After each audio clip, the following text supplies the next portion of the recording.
Hello and welcome to the Rounding Third podcast, a baseball podcast where I talk about all things baseball related. My name is Ari Wall. Thank you so much for joining me, and I know it has been a long time since the last episode, and a lot has happened since the last time I recorded an episode of the podcast, so there's a lot to talk about, and I want to jump right in and start talking about it. So if you aren't already subscribed to the channel, I'd really appreciate it if you did subscribe down below, and also the link to the Instagram account for the podcast is down in the description. That's where I post all my free agency graphics, and I'll be posting power rankings and my top picks for every game of the baseball season. So a lot will be going on that. So if you aren't already following the Instagram account, I'd appreciate it if you followed that as well. So let's jump right in and start talking about the free agency frenzy that happened this last week. So before we get into all the free agency signings, I'm going to be ranking each player on a scale of like F to A. I'm not going to give any Fs, I don't think.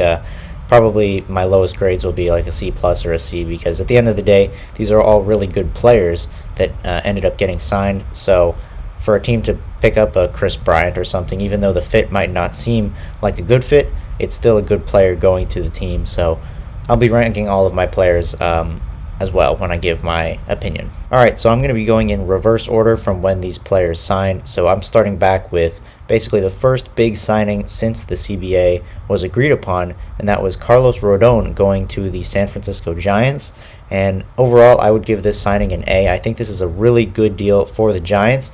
I think that after they lost Kevin Gausman to Toronto, this is exactly what they needed, a new top of the rotation kind of guy. And after the fantastic year that they had last year, winning the NL West, surprising basically everybody, I think this is a really, really good signing, and I think he should do very well in San Francisco. Next up, we have another big pitcher signing, and that was Clayton Kershaw going back to Los Angeles to pitch for the Dodgers. This is not where I thought he was going to go. Honestly, I thought he would sign with Texas, the Texas Rangers, to go back to where he's from in Texas area.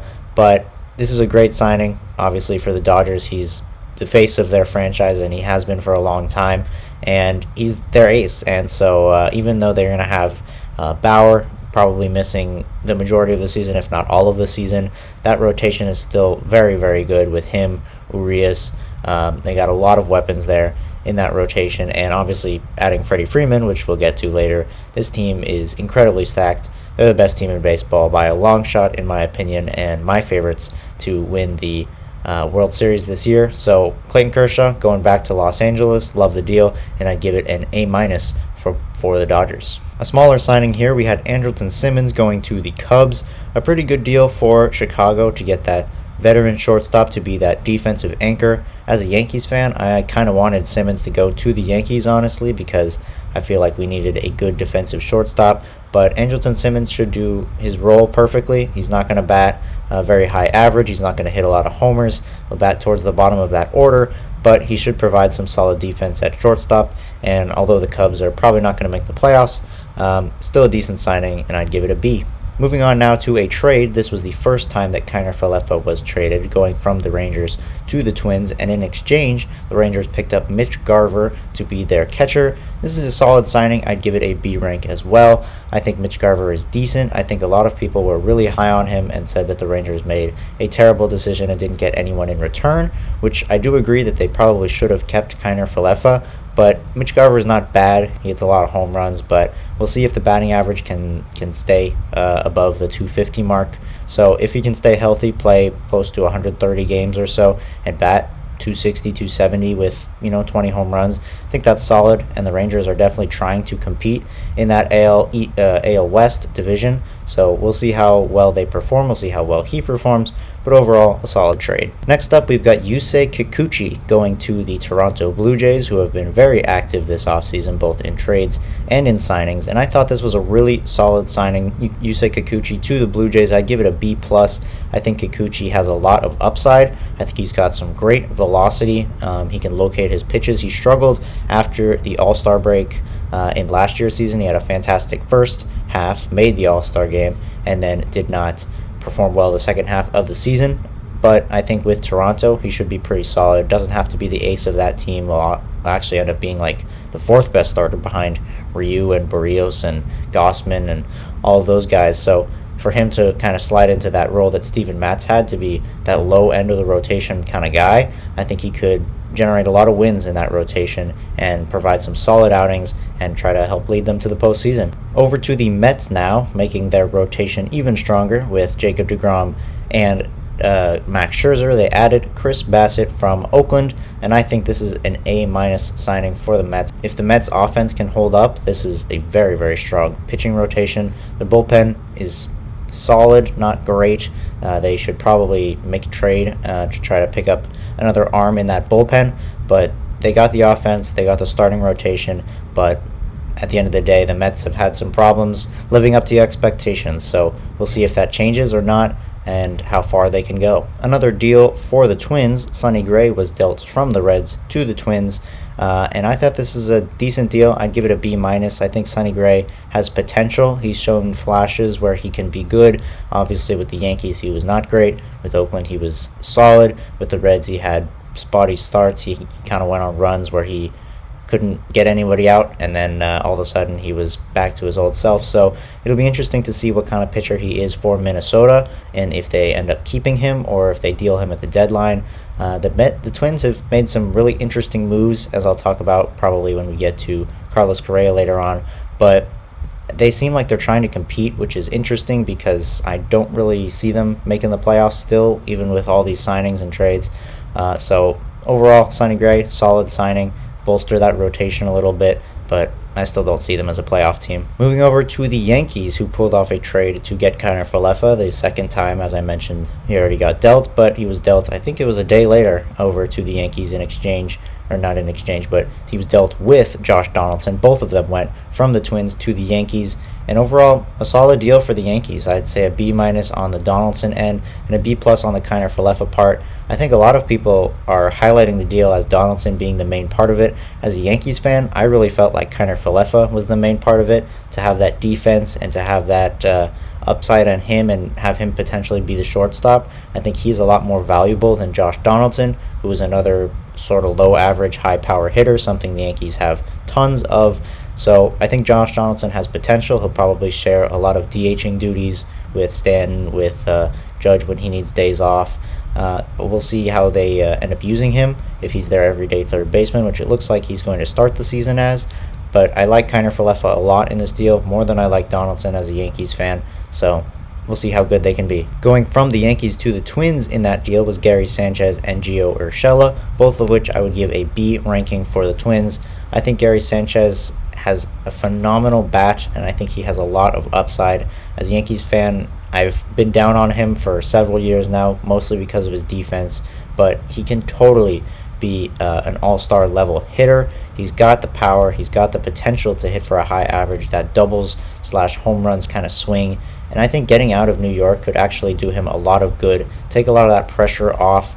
I think Yankees fans are brutal, and when he makes plays behind home plate and drops balls that lose games, that gets to him and potentially makes him not as good of a player. So going to Minnesota, where some of those things may not be noticed, going to a DH, which might be his new role if the Twins want to start someone else behind home plate, I think could do him a lot of good, and I think he should see his numbers go up in the next few years, a resurgent season from last year, I would imagine. And then Gio Urshela is solid. Don't really know what you're going to get with him. He was a very different player once he came to New York, turned his whole career around, basically. So we'll see what kind of version of Gio Urshela the Twins end up getting. Next up, we have a signing that I think flew under the radar, that I think is one of the best signings of the offseason, and that was Nelson Cruz going to the Nationals. The Nationals taking advantage of that universal DH, and I would give this signing an A, not quite an A+, save that for only one signing, and you can probably guess what that'll be. But I love this signing so much for two simple reasons. One, Juan Soto needs protection in that lineup. Josh Bell was supposed to be that protection. He got hurt, didn't really hit very well, and so that basically didn't work.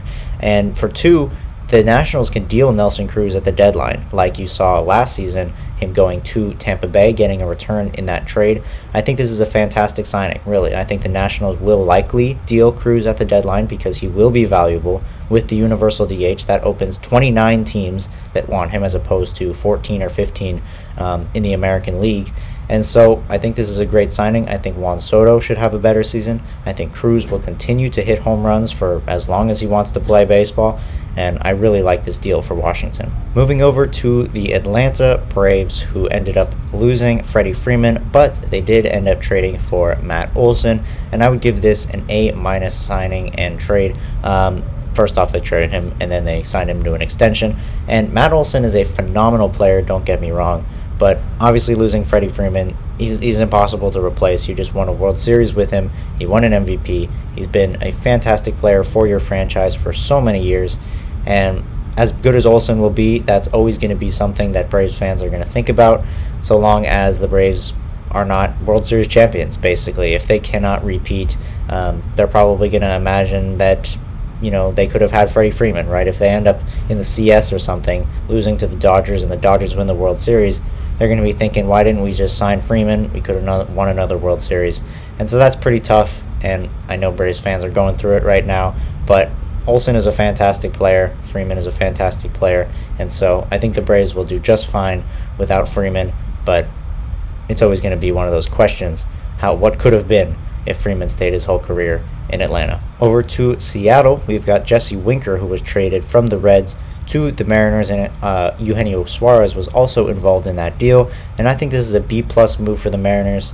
I think getting Jesse Winker after a really good season last year, his value was pretty high, but also getting Eugenio Suarez, kind of that small part. He has incredible upside. He hit 40, close to 50 home runs, I think, of just a few years ago, and though his average has been down to around the 230, 220 mark, even maybe below 200, I have to look, but he has great potential, and I think the Seattle Mariners do a really, really good job pulling off trades and developing young talent, and they've got plenty of young talent coming up with that outfield of Kelenic and Julio Rodriguez. So I think this team is only going to get better. I think they got a chance to compete for the division next year, and definitely a chance to compete for that expanded playoffs. The Yankees also re-signed Anthony Rizzo. I really like this signing. I'd give it an A- as well. They dealt Luke Voit to the Padres, which I'll get to in just a moment, but I think this is a really good deal. They need a lefty bat. They need someone in that lineup who doesn't just hit for power, and from what I'm imagining, Anthony Rizzo could end up being the leadoff hitter on this team with how good he gets on base. We'll see if DJ LeMahieu takes that leadoff spot, or if it's Rizzo. Rizzo could bat in the second spot, the third spot, depending on how they want to judge. I think the lineup is best when you go righty, lefty, righty. So potentially having DJ LeMahieu lead off, Anthony Rizzo bat second, then you can go Judge and Stanton probably ahead of Gallo, even though you get that righty-lefty matchup. So we'll see how they use him, but I really like the signing. The Blue Jays acquired Matt Chapman from the Oakland A's, a really solid deal as well. I think this is a B-plus move, not quite in the A range, and that's simply because I don't know what kind of hitter Matt Chapman is going to be. I was high on him last year, and he disappointed, did not hit well at all. The power numbers are definitely there, but if he can't hit for a higher average than close to 260, then that's really going to be bringing down that order. Obviously, he has Gold Glove defense at third, and that takes a lot of the stress off of guys like Vladimir Guerrero Jr., who you really want in that lineup for their offensive ability, and you don't really care about their defensive struggles. So I think this is a solid deal. Stick him at third. The Blue Jays made some amazing leaps in the offseason despite losing Robbie Ray, so we'll see how good that they can be in 2022. We also had Kyle Schwarber signing to the Phillies. A solid deal, not much to say about it. I think like Nelson Cruz, he could also get dealt at the deadline. I think he's a hot commodity with the ability that he brings, and especially with the universal DH, he can slide into a team that's trying to compete for the playoffs around the trade deadline. So I give it a B signing, not too bad. The Phillies made some solid moves to bolster that team around Bryce Harper, and they should be an interesting team to watch in what should be a decently competitive NL East next year. A big name out of the NPB out of Japan, and that is Seiya Suzuki signing with the Chicago Cubs. And I'd give this a an A minus signing. I really like this deal for the Cubs and for Seiya Suzuki. I loved that interview. I think he said he's wearing number 27 because he loves Mike Trout. Fantastic. Who doesn't love Mike Trout? And so it'll be really exciting to see what kind of player he is. Spent a lot of time out there in Japan, and I think his numbers, as we saw with Shohei Ohtani, I think people are starting to realize that the competition there, yes, it's not the same as it is in the MLB, but a good player there should be a good player here as well. And so seeing what Ichiro did, seeing what Yusei Kikuchi is doing, seeing what Shohei Ohtani is doing, these players are coming over and performing well. So it'll be interesting to see what kind of player Seiya Suzuki is and how good the Cubs can be with him. All right, so I mentioned this earlier when I was talking about giving my ratings, and that is Kris Bryant going to the Rockies, and this is one of my lower rankings. I'd give it a B minus simply because I don't understand the fit at all. I don't know why the Rockies wanted to give Kris Bryant this money. I definitely don't think they see themselves as championship contenders anytime soon. In fact, I don't even know if they'll make the playoffs with Bryant on this roster. For Bryant, I guess he just took the highest offer. I really wanted him to go to the Seattle Mariners or to re-sign with the Giants, go to a team that wants to win a championship. Obviously, he saw something different, decided to go to the Rockies. He's a good player. That's why I can't give this a D or a C signing, because he is still a really good player, but I just don't understand why. Moving over to the biggest signing in the offseason, in my opinion, and that is Freddie Freeman not re-signing with the Braves and instead going to the Dodgers. And I would give this an A-plus signing, the only signing that I'm going to give an A-plus. And really, when I was making these rankings, deciding when or how to give these grades, I didn't want to give anybody an A-plus, because I felt like the only way you're getting an A-plus is if you're getting the best player in baseball for basically nothing. And, well, that's kind of what the Dodgers did. Yes, they didn't get him for nothing.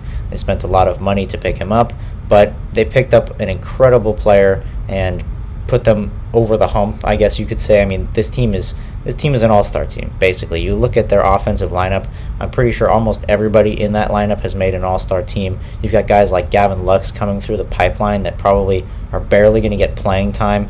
I mean, just the offensive talent that they have. To think about Cody Bellinger potentially having the lowest average in the order, a guy like Cody Bellinger being one of your worst offensive hitters, and if he isn't a bad offensive hitter and goes back to his 2019 form, then you've got him, Trey Turner, Betts, Freeman. It's ridiculous. The team is ridiculous. They are going to win well over 100 games if everybody can stay healthy, and this is a great signing for the Dodgers. Like I mentioned when I talked about Olsen, I feel bad for Braves fans that are going to have to see this guy go, but he's still going to be a great player, and he should play very well in Los Angeles. I mentioned this one earlier as well, and that is Luke Voit being traded to San Diego in exchange for a prospect, which went back to the Yankees. And for the Padres, I give this a B signing. I think this is a solid deal. They already have Hosmer at first. Don't know if he's even still on the team or what they're going to do with him. Potentially they could use Voit as a DH, but I think he's a solid hitter. You know, nothing too spectacular. He showed flashes of greatness, so to speak, in 2020 when he hit all those home runs. The average was down and he was injured a lot in 2021. So a good move for the Yankees to get rid of him because there was no spot for him. Rizzo and DJ are your first baseman. And a good move for the Padres to try to build up that bench roster and those starting positions and try to compete with the Giants and the Dodgers in that division. Only a couple signings left. We had Kenley Jansen going from the Dodgers to the Braves, signing a deal with Atlanta, and I'd give this a B-plus signing for Atlanta. I think they already have Will Smith. They already have a solid bullpen. They didn't really need Jansen, but to get another guy who's as good as Jansen can be and bolster that rotation, or that bullpen, I should say, it never hurts, right? So to have those shutdown guys coming in, basically, when you've got this kind of thing, as a fan, you kind of just, once you get to the seventh inning, you feel like the game's over, right? You're up by 2 with 9 outs to get, and you've got Jansen, Smith, Matzik, all these guys coming out of the bullpen, and you feel like the game's in good hands, and that's what you want for your team, that's what you want for your fans. And so the Braves have a very decent shot, in my opinion, of getting back to the CS or even to the World Series, but they're going to have to go through the Dodgers at some point. So we'll see how that works. 3 signings left, and these last 3 might be some of the biggest names in baseball. Nicolas Castianos signed to the Phillies. I really, really love this deal for Philadelphia. I'd give it an A signing. Have him in the outfield with Bryce Harper. I think he's a perfect fit for that team, for that team's timeline as well, and for that team that's trying to compete for a World Series as soon as possible. They want Harper, who's in his prime, I would imagine. Nicolas Castellanos also towards the back end of his prime. He's already proven what kind of hitter he can be, and I think this Phillies team could surprise a lot of people in 2022. Our last 2 signings are the 2 shortstops that everybody has been talking about since the new CBA signed, and that is Carlos Correa going to Minnesota. Sort of puzzling deal for me. I would give it a B, and only that low because the Twins, I don't understand why they wanted Carlos Correa, and I can't give it anything lower. Like I said, with some of the other signings like Chris Bryant, I can't give it anything lower than a B because, I mean, Carlos Correa is a great player. So as a Yankees fan, I don't know. I was kind of torn whether I wanted Correa or not, whether I would be willing to root for him or not. If you know, you know. But for the Twins, just don't really see why they needed Carlos Correa. I guess they're trying to compete for a World Series, for a division. They've got to go through the White Sox. Yes, the Royals, the Tigers, and the Guardians are not good, but I guess the expanded playoffs. But even then, the American League East has the Yankees, the Rays, the Blue Jays, and the Red Sox. Like, that's 4 teams that are all potential playoff teams. At least 2 of them are going to make the playoffs. So it'll be interesting to see how far the Twins can go. I really don't see them being a playoff team still, regardless of whether they're going to sign Correa, whether they're going to make even more trades or not. So still don't really understand the signing, but I guess Correa's going to Minnesota. And last but not least, we got this news today as of the time I'm recording this, which is on Sunday, and that was Trevor Story signing a deal with the Boston Red Sox. As a Yankees fan, this was the worst case scenario just about. I would have actually rather him go to Houston on that 1-year deal or whatever, and instead he signed, I think, a 6-year deal with Boston, which is not what I'm looking forward to at all. I think he should rake in that ballpark though with the green monster and left. He should hit a whole lot of doubles and home runs over that, and that infield is pretty spectacular from left to right with Devers, Bogarts, and probably Story at second. Maybe Story, he's good enough defensively, so you wouldn't want him DHing, but we'll see how they play around with that infield. And then at first, you've got probably Bobby Dahlbeck. Kike Hernandez then moves to the outfield with Verdugo, and JBJ, I guess, is on that team now still. So JD Martinez is your DH. I don't know. It's a good team. That AL East is going to be a monster of a division. The Rays might be the 4th best team, in my opinion, in that division. Maybe the Red Sox are the worst team. We'll see, but besides Baltimore, that division is going to be stacked. Alright, so before we end this video off, I wanted to give my power rankings. As I said, you can find my power rankings. They'll be out every Sunday. I'm hoping to have them out, and they'll be available on my Instagram page, which is down below in the description. And I'm just going to give my top 10. If you want to see the rest, you can go to the Instagram page. But I've got the Dodgers at number 1 still. Really, I wanted the Braves at number 1, and I would have had them at number 1 the first day after the World Series because the defending champs always have to go number 1, in my opinion, unless someone can overtake them. And with how loaded the Dodgers are, I think they have to be the number 1 pick. The Braves are number 2 still in the top. The defending World Series champions barely got any bit worse, so I have them at number 2. The Blue Jays I have all the way up at number 3 after the offseason that they had and how good Vladimir Guerrero Jr. I expect him to have another phenomenal season, so I have them at 3. The Yankees at 4. Their crosstown rivals, the Mets, at number 5. Just on paper, the Mets are a fantastic team, but like I said earlier, they seem to always disappoint expectations. I have the Rays at number 6. Yes, a third AL East team in the top 6. Like I've mentioned many times, that division is going to be really fun to watch. So the Rays at 6, the White Sox at 7. Basically didn't make any major moves in the offseason, but they're still a fantastic team.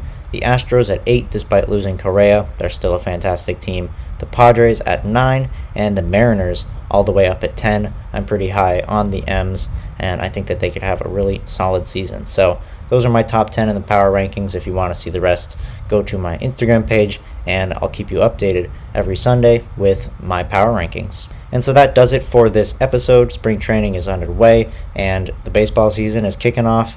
It's going to be fun to watch this season, and it's going to be fun to continue to make these episodes as the season progresses. So thank you so much for watching this episode. If you liked it, then leave a like on the video. If you haven't already subscribed, then please do hit that subscribe button. I really, really appreciate it, and I'll see you all in the next episode. Peace.